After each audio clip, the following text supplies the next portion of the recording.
vou bater um papo neste primeiro bloco do Gazeta Entrevista com o deputado Walter Prado, do PDT. Os 5 deputados estaduais que decidiram se unir, agora 6, né, que Denilson Segovia também se uniu a este bloco, o bloco independente dentro da Assembleia Legislativa, garantem que a intenção não é disputar a presidência da mesa diretora da casa. Isso vai acontecer em fevereiro do ano que vem. Agora, os analistas políticos dizem o seguinte: me engana que eu gosto, porque sempre que um bloco independente surge naquela casa, tem algum interesse também de olho na mesa diretora, em espaços de poder na Assembleia. É isso ou não é, deputado Walter Prado? Muito boa noite. Boa noite, Alan. Tudo bem com o senhor? Eu quero, inicialmente, saudar todas e a todos que nos assistem, tanto em Rio Branco como Cruzeiro do Sul, Sena Madureira e Plácido de Castro, com a paz de nosso Senhor Jesus Cristo, dizer da minha alegria deste encontro aqui com você, porque sempre é bom vir ao seu programa, porque é um programa que trata especificamente das questões do Acre e, sobretudo, da política do Acre. Quero lhe dizer aqui publicamente que fiquei maravilhado com a loja lá da Kia. Eu fui o primeiro bongo que circulou no Acre. A propriedade é minha, financiado pela Caixa Econômica Federal. Compre o próximo, viu? E fiquei impressionado com a coragem do Roberto, tá certo? Um bom acreano que tem investido tudo que ganha, do fruto do seu trabalho, tem investido em Rio Branco. A sua loja, não quero fazer aqui propaganda, mas com certeza é uma das melhores, mais bonitas do Brasil, porque já visitei outras fora do Acre. Verdade, Roberto Moura é empreendedor. Agora, deputado, e esse bloco independente? Me diga a verdade, deputado. Vocês têm dado discursos aí, respondendo perguntas dos repórteres de toda a imprensa acreana. Não, isso é apenas para fortalecer o nosso trabalho parlamentar, para acompanhar a tramitação das propostas, para a gente fazer com que, enfim, o mandato tenha realmente mais celeridade na tramitação de matérias. É só isso mesmo, deputado? Fala a verdade. Olha, Alan, você sabe que esse momento que se vive no Brasil e no Acre não é diferente. Nós temos uma sociedade, uma população profundamente politizada. O acreano é um povo politizado e, obviamente, que a visão do bloco é fazer uma agenda, tá certo? Ajudar na construção de uma agenda positiva. Vou lhe dar alguns exemplos que você vai compreender o posicionamento do bloco. Nós tivemos aí momentos que você sabe que o Poder Legislativo foi citado em situações. Nós buscamos fazer do bloco esse instrumento de grandeza desse momento que a política vive. Nós estamos vivendo um momento que é grandioso em termos administrativos no Acre. O bloco ele pensa ajudar, colaborar com o Poder Legislativo no sentido de se pautar, fazer uma agenda que seja bom para o Poder Legislativo e de modo especial para a sociedade. Quando o senhor fala o Poder Legislativo foi citado em alguns momentos, se refere à questão das verbas de gabinete, as verbas de assessoria, verba indenizatória, essa prestação de contas que o Ministério Público Especial de Contas está pedindo? Não estou me referindo especificamente a isso não, porque eu creio que a Assembleia do Acre, eu posso lhe afirmar aí com absoluta certeza, é a Assembleia mais econômica do Brasil, é uma Assembleia legal. Nós não temos nenhuma verba que ceda a 75% do que ganha um deputado federal, por exemplo, nem salário, nem verbas, de hipótese nenhuma. Então a Assembleia do Acre ela é totalmente legal. O que eu estou falando no momento da política nacional, e o Acre está inserido nesse contexto, é um momento de transparência, é um momento que nós pensamos e queremos construir essa agenda. Mas então, não especificamente sobre esse assunto. Narrados. Agora me diga uma coisa. Alguns analistas políticos, o senhor sabe, a gente conversa com muita gente, com as pessoas nas ruas. Que ouve muito, viu, Alain? Tem que ouvir as pessoas. Deputado, me dizem o seguinte: Alain, não se iluda, e também que as pessoas entendam que quando um bloco político se forma, tem também interesse em espaços de poder. Os senhores querem indicar o próximo presidente da Assembleia com independência? Eu acho que esse tema aí, ele, obviamente, que dentro do parlamento, ele vai ser um momento discutido. Agora, nesse momento, ele é extemporâneo, ele é fora de tempo. Mas está na agenda do bloco? Ele está na agenda, mas não nesse período, tá? Até porque o presidente Elcio, justiça seja feita, ele é uma pessoa que ele administra com humildade, é uma pessoa que administra com seriedade e, sobretudo, conversando com todos. Essa qualidade do presidente ninguém pode negar. Então seria uma deselegância, não seria da prática da boa política, se colocar um tema dessa natureza com uma pessoa que gerencia, tanto ele como o deputado Ney e o deputado Tia que compõe a mesa, eles estão gerenciando com esse diálogo com todos os deputados. Então, em momento algum, se tratou ou vai se tratar, fora de época, desse tipo de assunto. Olha só a perguntinha da repórter Gislaine Vidal para o senhor, deputado. Deputado, na sua opinião, quem é o mais preparado para assumir a presidência da Assembleia no ano que vem? Quem é o mais preparado desse grupo? Eu acho que isso é uma bela discussão. Você fala não sei se a minha amiga pergunta sobre a Assembleia ou sobre o bloco. Presidência da Assembleia. Da Assembleia. Todas as pessoas que chegaram ali chegaram pela legitimidade do voto. Qualquer pessoa ali, ele é, obviamente, preparado para ser presidente da Assembleia, dos 24 deputados. Mas o bloco Agora, quer eleger um eu deles. entendo que esse debate, no tempo certo, ele precisa ser feito. Com quê? Com tranquilidade, com serenidade, mas que tem que ser feito no tempo de se fazer, porque é bíblico, né? Tudo tem seu tempo. Eclesiastes capítulo 3. Esse não é o tempo de se discutir presidência da Assembleia, até porque o companheiro Elcio, ele tem demonstrado uma qualidade que para mim agrada muito o meu coração. Ele é uma pessoa humilde, ele discute, ele conversa, ele decide conversando com todos os líderes, com todos os deputados. Não, justiça seja feita, deputado Elcio Santiago é de uma humildade, de um respeito muito grande, isso é uma grande verdade. Agora, o senhor almeja ser presidente da Assembleia? Não, absolutamente. Nenhum momento? Eu posso dizer, falar por mim, eu posso. Eu não pretendo, em absoluto, disputar nenhum cargo de direção na Assembleia. Até porque o meu estilo, eu gosto do parlamento, eu estou líder do PDT, acredito que faço um bom trabalho. Como você vê, a nossa produção legislativa tem sido boa. Vou tocar no assunto daqui a pouco. E eu não tenho essa pretensão. Agora, eu quero, como acriano, como cidadão e como deputado, eu quero um poder legislativo discutindo as questões sociais do Acre, apoiando as ações belas da administração, a exemplo, por exemplo, desse ato que o governador Tião fez agora com a entrega de centenas e centenas de equipamentos para os trabalhadores rurais. Esse projeto ele passou pela Assembleia Legislativa, teve o apoio dos deputados. Eu penso uma Assembleia nesse nível. A gente sabe que atualmente a relação do líder do governo, o deputado Moisés Diniz, do PCdoB, com o presidente da Assembleia, o deputado Elcio Santiago, do PP, não é das melhores. Inclusive há uma disputa, pelo menos de bastidores, aí por essa liderança, por essa presidência da Assembleia, por essa eleição no ano que vem. O senhor confirma, o senhor está a par dessa situação?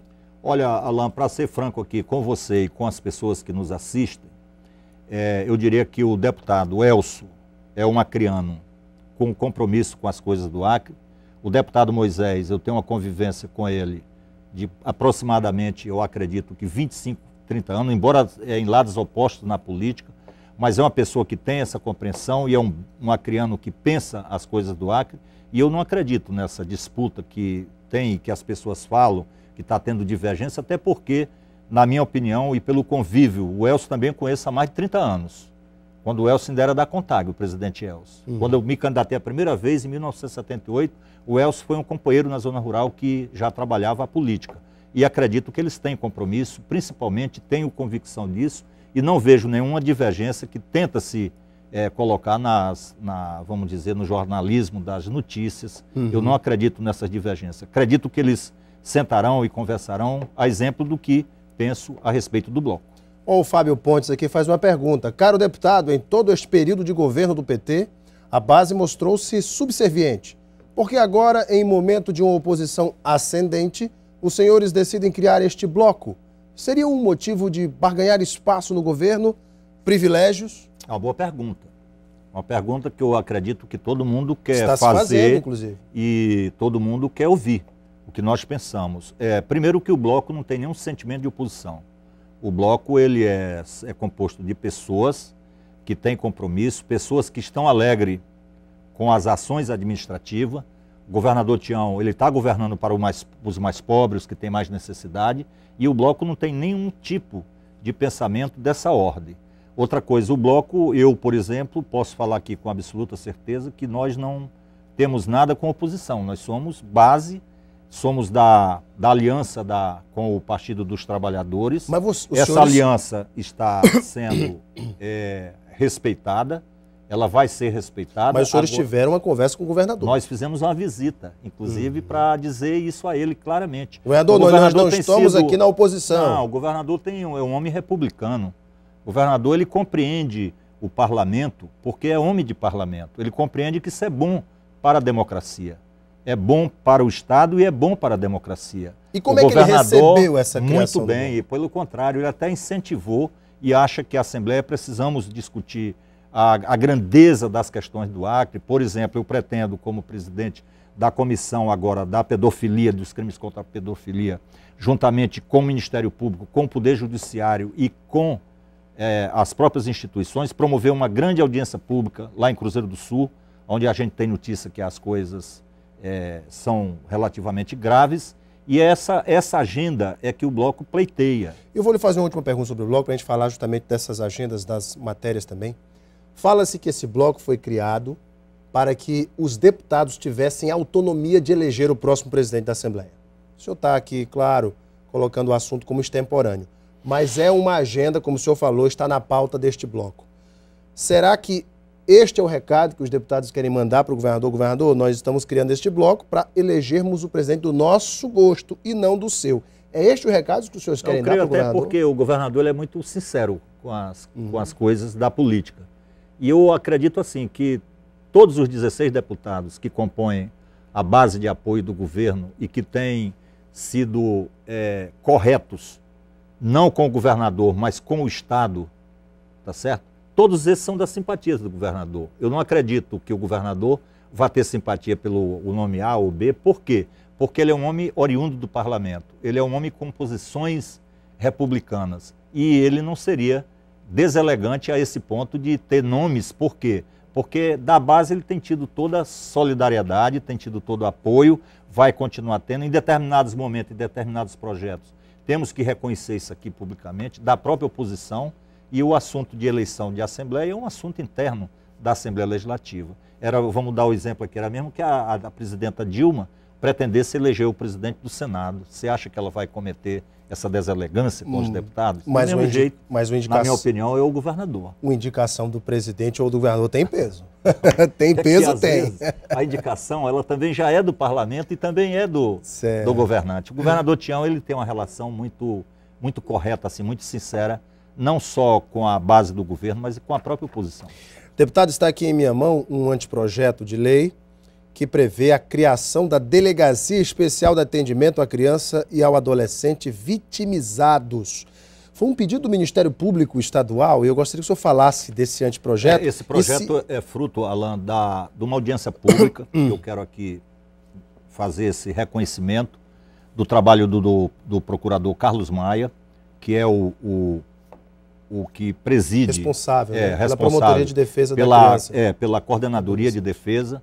Ele está fazendo um belo trabalho, juntamente com o doutor Romário, que é da Vara da Infância e da Adolescência. Tivemos uma audiência pública em comemoração ao Dia Internacional do Combate aos Crimes contra a Pedofilia, e foi deliberado que seria apresentado o projeto, que será encaminhado ao governador, porque o Poder Judiciário e o doutor Carlos Maia, e eu também entendo, e aí eu avoco a minha condição de delegado de polícia, entendo que a delegacia é mais importante. O delegado Emilson já tem um núcleo que cuida disso aí, tá certo? Mas o núcleo, no dizer da própria, vamos dizer, da própria estrutura do núcleo, ele não é o ideal. E deliberou-se nessa audiência pública que nós apresentaríamos o projeto, estamos fazendo e estamos encaminhando tanto para análise do Poder Executivo, que é quem efetivamente tem a caneta para determinar, mas também estamos encaminhando ao Poder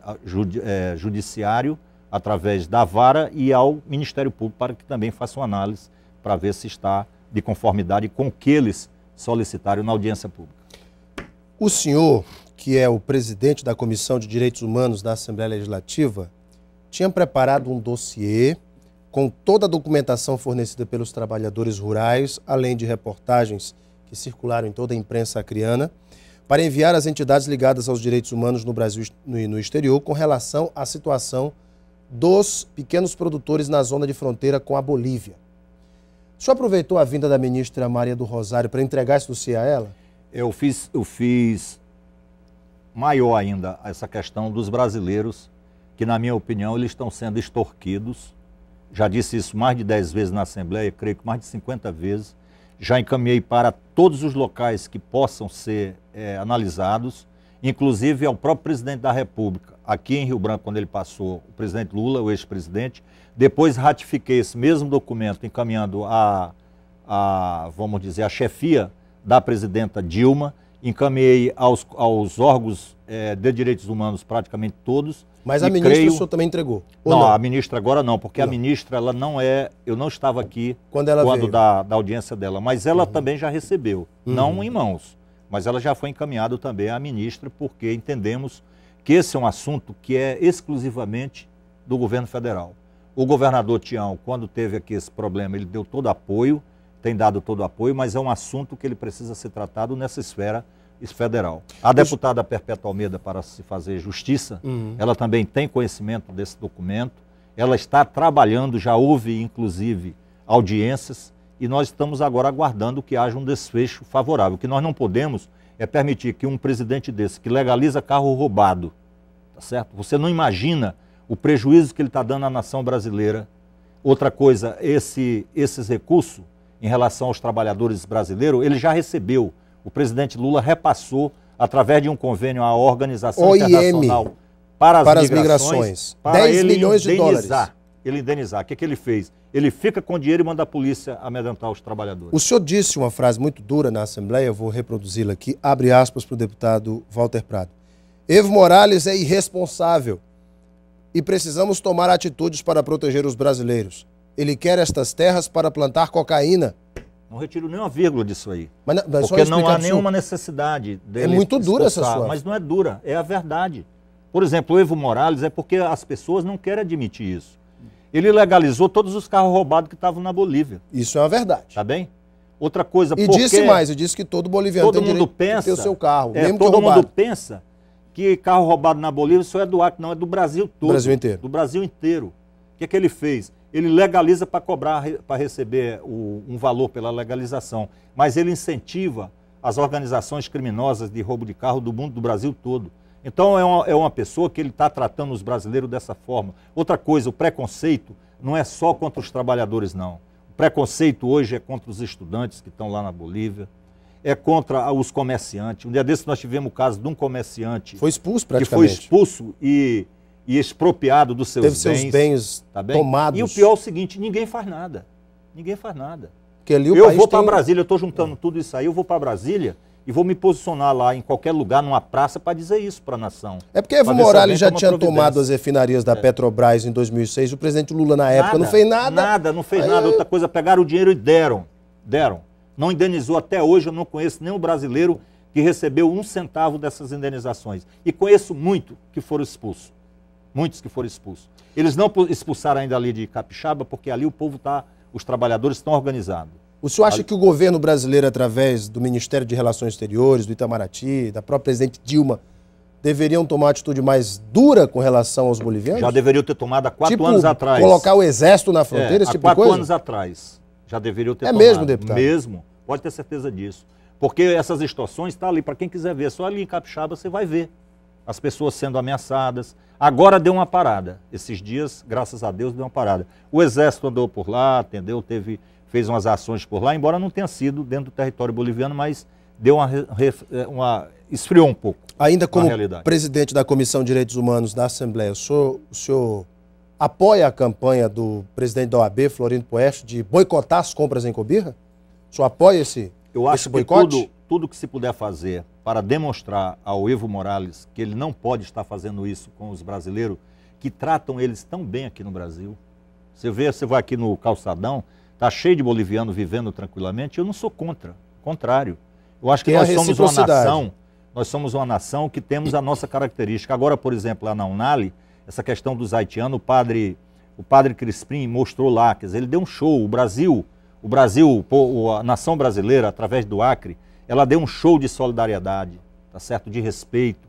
O padre mostrou lá os slides, nós fizemos aquela audiência pública lá, quer dizer, nós somos uma nação que temos essa característica. Agora, nós não podemos nos calar e deixar que o Evo Morales trate os brasileiros, a polícia, uma polícia, ele usa a polícia.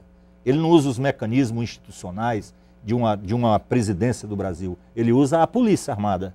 Só para a gente finalizar, deputado, e como é que está a situação política em Tarauacá? Já está decidido quem é o candidato, quem é que vai apoiar quem? Tarauacá o PDT tem uma candidatura, pelo que me parece afirmado aí o PT tem uma candidatura e o PCdoB tem uma candidatura. Ali eu advogo o seguinte, faço engenharia publicamente. Política ali. Tem que ter uma engenharia para ter a Frente Popular, vamos dizer, esse sentimento da frente, a organização da Frente Popular. Nós temos que ter um candidato e os demais partidos apoiar. A partir daí, eu creio que o resultado será... De preferência do PDT, o senhor? De preferência do PDT, pela tradição.